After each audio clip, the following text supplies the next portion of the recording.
Captain Miller. ஒரு தாயே ஒரு குழந்தைய கொலை பண்ணி சூட்கேஸ்ல எடுத்துட்டு போறது அப்படிங்கிறது, இதை நாங்க ஃபிலிசைட் அப்படின்னு சொல்லுவோம். நான் காலையில எழுந்து பார்க்கும்போது என் குழந்தை இறந்து கிடந்துச்சு அப்படிங்கறத தான் சொல்லியிருக்காங்க. ரொம்ப கிளியரா பில்லோவால தான், நல்ல மனநிலையில ஒழுங்கா இருக்கும் போதுதான் இது நடந்தது அப்படின்னா, ஏன் இது நடக்குது அப்படின்னா, ஒரு தாய் ஒரு குழந்தைய போட்டு அடிச்சு கொன்ன ஒரு கேஸ்ல அந்த அம்மா அப்பா அவங்க என்கிட்ட என்ன சொன்னாங்கன்னா, நிறைய நேரங்கள்ல தற்கொலைக்கு இருக்கக்கூடிய பெரிய பிரச்சனையும் இதுதான். ரொம்ப ரொம்ப சக்சஸ்ஃபுல்லான பிசினஸ் ஓனர்ஸ் அவங்களோட பர்சனல் லைஃபை போட்டு சொதப்பி அவங்க என்ன பண்றாங்கன்னே தெரியாம அந்த மாதிரி ஒரு வாழ்க்கையை வாழ்ந்துட்டு இருக்கிறத நம்ம நிறைய நேரங்கள்ல பாக்குறோம். இன்னைக்கு நிறைய டிவோர்ஸ் கேசஸ்ல குழந்தைகளுக்கு இருக்கக்கூடிய பெரிய பிரச்சனையே இதுதான். கலாட்டா பிங்க் நேயர்களுக்கு வணக்கம். நான் பவித்ரா சேவியர். இன்னைக்கு ஒரு முக்கியமான கேஸ் பற்றி பார்க்க போகிறோம். எல்லாரும் கேட்டிருப்போம்.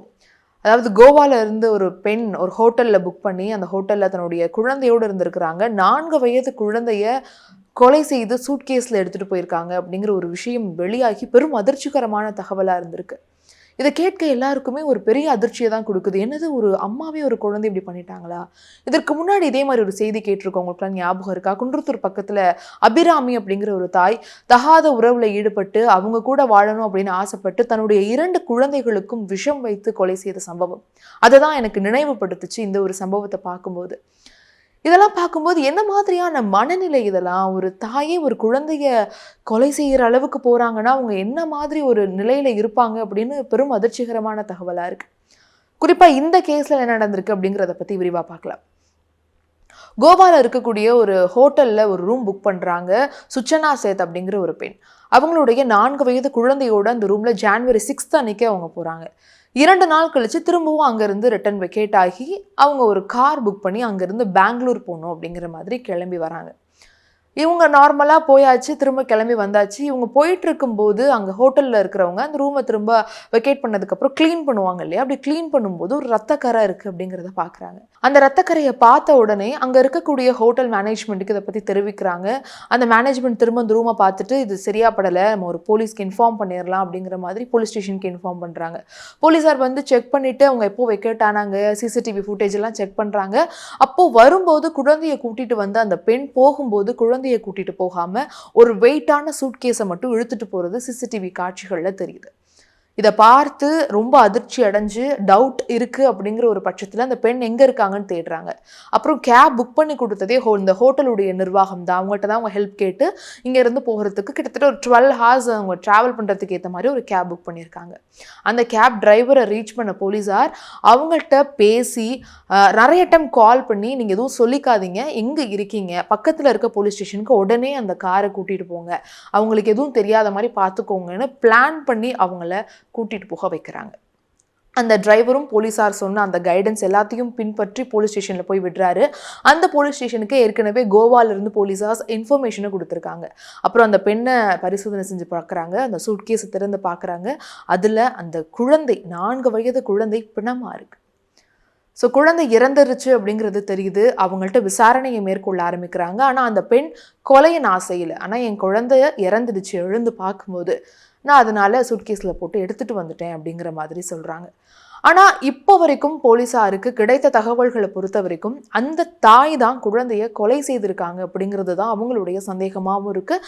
கிடைத்திருக்கக்கூடிய ஆதாரங்களும் அதை தான் வெளிப்படுத்துது. எதனால் இவங்க குழந்தைய கொலை பண்ணணும் அப்படிங்கிற சந்தேகம் எழுது இல்லையா? அதுக்காக விசாரணையை செய்யும் போது தான் இவங்களுடைய கணவர்கிட்ட இருந்து இவங்க பிரிஞ்சிருக்காங்க. இவங்களுடைய கணவர் கேரளாவில் வேலை செஞ்சுட்டு இருந்திருக்காரு. இப்போ அவர் அப்ராட்ல இருக்காரு.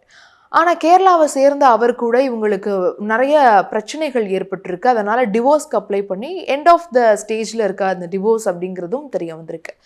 ஆனால் இந்த பையன் அவங்க அப்பா கிட்ட பேசுவார், அடிக்கடி வீடியோ கால் பேசுவார் அப்படிங்கிறதுனால கோபமடைஞ்சு பண்ணாங்களா, இல்லை டிவோர்ஸ் ஆயிடுச்சுன்னா குழந்தை யாருக்கு போயிடும் அப்படிங்கிற ஒரு அச்சத்தில் பண்ணாங்களா, இல்லை ஏதோ ஒரு நொடியில் இந்த மாதிரி ஒரு தவறான முடிவு எடுத்துட்டாங்களா அப்படிங்கிறது விசாரணையோட முடிவில் தான் நமக்கு தெரிய வரும்.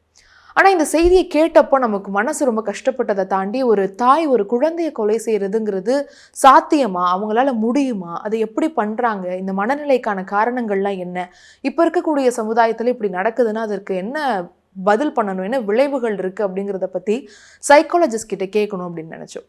இப்போ நம்ம கூட சைக்காலஜிஸ்ட் டாக்டர் சரண்யா மேம் இணையறாங்க. உங்கள்ட்ட இதை பத்தி ஒரு சில கேள்விகளை கேட்டு தெரிஞ்சுக்கலாம். வணக்கம் மேம்.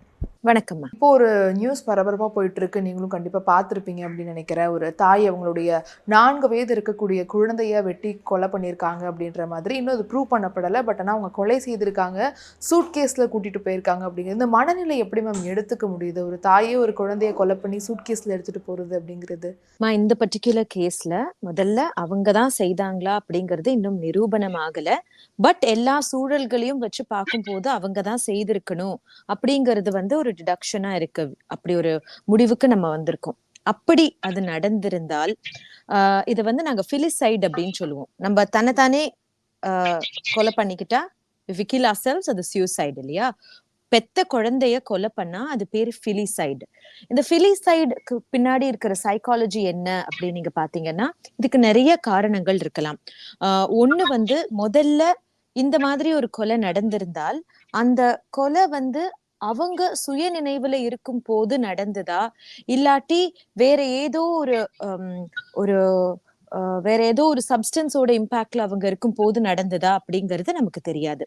ஓகே, சோ அப்படி இருக்கும் போது அவங்க நல்ல மனநிலையில ஒழுங்கா இருக்கும் போதுதான் இது நடந்தது அப்படின்னா, நிறைய நேரங்கள்ல ஏன் இது நடக்குது அப்படின்னா, காரணம் ஒண்ணு, அவங்களோட பார்ட்னர் மேல அவங்களுக்கு இருக்கக்கூடிய கோவம். அவங்க பிரிஞ்சுட்டாங்க, இல்ல இந்த குழந்தைய அவர் கஸ்டடி கேட்கிறாரு, இல்ல வெளியூர்ல இருக்கிறாரு, இந்த குழந்தைய நான் கூட்டிட்டு போயிடுவேன்னு சொல்லுவாரு. சோ இந்த மாதிரியான விஷயங்கள்ல அவரை பழிவாங்கும் நோக்குல இந்த மாதிரி செய்யறதுக்கான வாய்ப்புகள் இருக்கு. ஒண்ணு. ரெண்டாவது, என்னோட முன்னேற்றத்துக்கு இந்த குழந்தை ஒரு தடையா இருக்கு அப்படின்னு நினைக்கக்கூடிய சில கேசஸ் நாங்க பார்த்திருக்கோம். மூன்றாவது, ஒரு தாய் ஒரு குழந்தைய போட்டு அடிச்சு கொன்ன ஒரு கேஸ்ல அந்த அம்மாவை போய் பேசுற ஒரு வாய்ப்பு எனக்கு கிடைச்சது. அப்ப அவங்க என்கிட்ட என்ன சொன்னாங்க, நானும் கஷ்டப்படுறேன், இந்த குழந்தை ஏன் கஷ்டப்படணும், அது இறந்துருட்டும் அப்படிங்கிற மாதிரி அவங்க சொன்னாங்க. பட் இந்த பர்டிகுலர் கேஸ்ல நீங்க பாத்தீங்கன்னா வெறும் மர்டர் அப்படிங்கிறது கிடையாது. அவங்க சூசைடும் அட்டெம்ப்ட் பண்ணிருக்காங்க அப்படிங்கறத தான் நம்ம நியூஸ்ல பாக்குறோம். சோ காலையில அவங்க அவங்க கையவே வெட்ட ட்ரை பண்ணிருக்காங்க, நிறைய ப்ளீடிங் ஆயிருக்கு. அந்த மொமெண்ட்ல அவங்க அப்படி ஒரு விஷயம் பண்ணிடுறாங்க, பட் ஆனால் அதுக்கப்புறம் கண்டிப்பா ரெக்ரெட் பண்ணுவாங்க அப்படிங்கிற மாதிரி எல்லாம் கேள்விப்பட்டோம். அந்த மாதிரி உங்கள்கிட்ட நீங்க பார்த்த கேசஸ் அந்த மாதிரி ஏதாவது இருந்திருக்கா மேம்? அதை எக்ஸ்பிளைன் பண்ண முடியுமா? நிறையம்மா. இதை நாங்க அக்யூட் கிரிமினல்ஸ் சொல்லுவோம். அந்த நொடியில அந்த க்ஷணத்துல அப்படி திடீர்னு ஒரு முடிவு எடுக்கிறது இல்லையா, அதை பண்ணினதுக்கு அப்புறமா ஐயோ நம்ம இப்படி பண்ணிட்டோமேன்னு தோன்றது. பட் இந்த பர்டிகுலர் கேஸ யோசிச்சு பார்த்தா அவங்க 2 பாட்டில் காஃப் சிரப் வாங்கியிருக்காங்க. இன்ஃபேக்ட் அவங்க வேணும்ட்டே இந்த மாதிரி நடக்கும்னு நினைச்சாங்களா, இல்லாட்டி இது தெரியாம நடந்ததா அப்படிங்கறதெல்லாம் தெரியல. பட் வாட்ஸோ எவர் கில்ட் அப்படிங்கிறது இருக்கு. அந்த கில்ட் இருக்கிறனாலதான் அவங்க கைய வெட்டி தானும் இறந்துடணும் அப்படின்னு நினைச்சிருக்காங்க. பட் அதுவும் நடக்கலன்ற பட்சத்துல அந்த இடத்துல இருந்து கிளம்பிட்டாங்க அப்படின்னு தான் நான் நினைக்கிறேன். நிறைய நேரங்கள்ல தற்கொலைக்கு இருக்கக்கூடிய பெரிய பிரச்சனையும் இதுதான். நம்ம பாய் ஃப்ரெண்ட் கேர்ள் ஃப்ரெண்டே பார்த்திருப்போம் இல்லையா, 2 பேரும் சேர்ந்து தற்கொலை பண்ணிக்கணும்னு முடிவு பண்ணுவாங்க. ஒருத்தர் இறந்துருவாங்க, இன்னொருத்தர் இறந்து போக மாட்டாங்க. அதுக்கப்புறமா அந்த இறந்து போகாத நபர் எத்தனை கேஸ சந்திக்கணும், அவங்களோட மனநிலை, உடல்நிலை எல்லாமே பாதிக்கப்படும். இதெல்லாம் அவங்க யோசிக்கிறது கிடையாது. சோ ஒரு குரூப் சூசைட் அப்படிங்கிறது நானும் சாக போறேன், குழந்தையும் தற்கொலை பண்ணிக்க போகுது, நான் குழந்தைய கொன்னுட்டு நானும் செத்துடுறேன், இந்த மாதிரி எல்லாம் நினைக்க கூடாது அப்படிங்கிறதுதான் இது ஒரு லெசனா இருக்கும்னு நான் நினைக்கிறேன். குறிப்பா இந்த கேஸை பொறுத்த வரைக்கும் அந்த மதர் ஒரு நல்ல இன்டெலிஜென்ட்டான ஒருத்தவங்க, ஒரு நல்ல ஐடி ப்ரொஃபஷன், அதுவும் சிஇஓ ஆஃப் ஏஐ லேப் அப்படின்றதெல்லாம் பார்க்க முடிஞ்சுது. ஒரு நல்ல தொழில் செய்யக்கூடிய ஒரு நபராக இருக்காங்க, நல்ல ஒரு படித்தவங்களாகவும் இருக்காங்க. பட் ஆனால் இந்த மாதிரி ஒரு முடிவு எடுக்கிறாங்கன்ற போது எந்த அளவுக்கு அவங்க மென்டல் ஸ்ட்ரெஸ் இருக்கும், எதனால் அந்த மாதிரிலாம் எடுக்கிறாங்க மேம்? கிளியர்லி உளவியல்ல ஐக்யூவுக்கும் இக்யூவுக்கும் நிறைய வித்தியாசம் இருக்கு. நான் படிப்புல நல்லா இருக்கேன், வேலையில நல்லா இருக்கேன், வேலையில என்னால நல்ல முடிவுகளை எடுக்க முடியுதுன்னா, என்னால படிக்க முடியுதுன்னா, கான்செப்ட்ஸ் லேர்ன் பண்ண முடியுதுன்னா, அது ஐக்யூ சம்பந்தப்பட்டது, இன்டெலிஜென்ஸ் சம்பந்தப்பட்டது. அப்படி இருக்கிறவங்க எல்லாருமே இமோஷனலாவும் கரெக்டா இருப்பாங்கன்னு சொல்ல முடியாது இல்லையா. இமோஷனல் இன்டெலிஜென்ஸ் அப்படின்னு ஒண்ணு இருக்கு.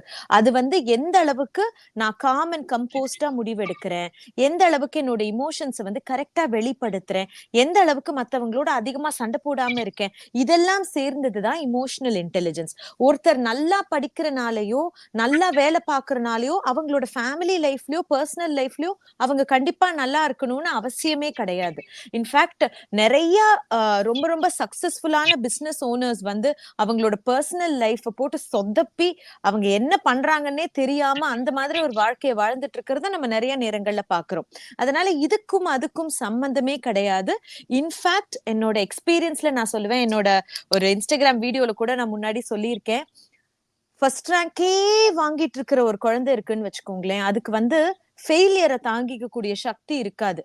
அப்போ இவங்க எல்லாத்துலயுமே பெஸ்ட் பெஸ்ட் பெஸ்ட் பெஸ்ட்ன்னு வரும்போது பர்சனல் லைஃப் ஃபேமிலி லைஃப்ல மட்டும் நான் வந்து எங்கேயோ ஒரு இடத்துல சறுக்கிட்டேனா, நான் சரியா இல்லையான்ற அந்த ஃபெயிலியரை அவங்களால தாங்கிக்க முடியாது. அது வந்து அவங்களுக்கு நிறைய மனநலம் சார்ந்த பிரச்சனைகளை கொடுக்கும். இப்போ இவங்களை பொறுத்த வரைக்கும் குழந்தைய வந்து கண்டிப்பாக ஒரு டூருக்காக கூப்பிட்டு வந்திருக்கலாம் அப்படிங்கிற மாதிரிலாம் பேசிட்டு இருக்காங்க. ஆனால் அவங்க அந்த ஐடியாவில் தான் ஹோட்டல் வந்திருப்பாங்களா, இல்லை அவங்க எந்த மனநிலை ஏதோ ஒரு டக்குன்னு பண்ணியிருப்பாங்க அப்படிங்கிறத சொல்ல முடிஞ்சுது. ஒரு அனுமானத்தில் ஏதாவது சொல்ல முடியும் அப்படின்னா அவங்க இதை என்ன வகையில் பண்ணியிருப்பாங்கன்னு சொல்ல முடியும் மேம்? எனக்கு அது சரியா இன்னும் I don't have enough information to judge that. ஆனா அவங்க ஃபோன் பண்ணி காஃப் சிரப் வாங்கிட்டு வர சொல்லியிருக்காங்க. அங்க ஆல்ரெடி ஒரு பெரிய பாட்டில் காஃப் சிரப்ல காஃப் சிரப்போட இருக்கு, இன்னொரு எக்ஸ்ட்ரா பாட்டில் வாங்கிட்டு வர சொல்லியிருக்காங்க அந்த ஹோட்டல் ஸ்டாஃப் அப்படிங்கறத இன்னைக்கு காலையில ஒரு நியூஸ் சேனல்ல நான் பார்த்தேன். சோ அப்படி இருக்கும்போது இந்த மாதிரி ஏதோ ஒரு ஐடியாலஜி கண்டிப்பா இருக்கு. பட் அவங்க வந்து நான் இந்த கொலையை பண்ணல அப்படின்னு தான் ஸ்டேட்மெண்ட் கொடுத்திருக்காங்க. நான் பண்ணேன்னு சொல்லி அவங்க ஒத்துக்கல. நான் காலையில எழுந்து பார்க்கும்போது என் குழந்தை இறந்து கிடந்துச்சு அப்படிங்கறத தான் சொல்லியிருக்காங்க. அண்ட் ரொம்ப கிளியரா வந்து கையால நெரிக்கப்படல அந்த குழந்தை, பில்லோவால தான் மூச்சு திணறி அந்த குழந்தை வந்து பில்லோ வச்சு அழுத்தி மூச்சு திணறி தான் அந்த குழந்தை இறந்திருக்கணும் அப்படின்னு நிறைய நியூஸ் சேனல்ஸ்ல நம்ம பாக்குறோம். இன்னும் போஸ்ட்மார்ட்டம் ரிப்போர்ட் கிளியரா வரும் போதுதான் நம்மளால இதுக்கான கிளியர் பிக்சரை கொடுக்க முடியும். பட் என்னை பொறுத்த வரைக்கும் எங்கேயோ ஒரு இடத்துல ஒரு ஸ்லைட் ஐடியாலஜி இருந்திருக்கணும் அப்படின்னு தான் என்னோட அனுமானம்.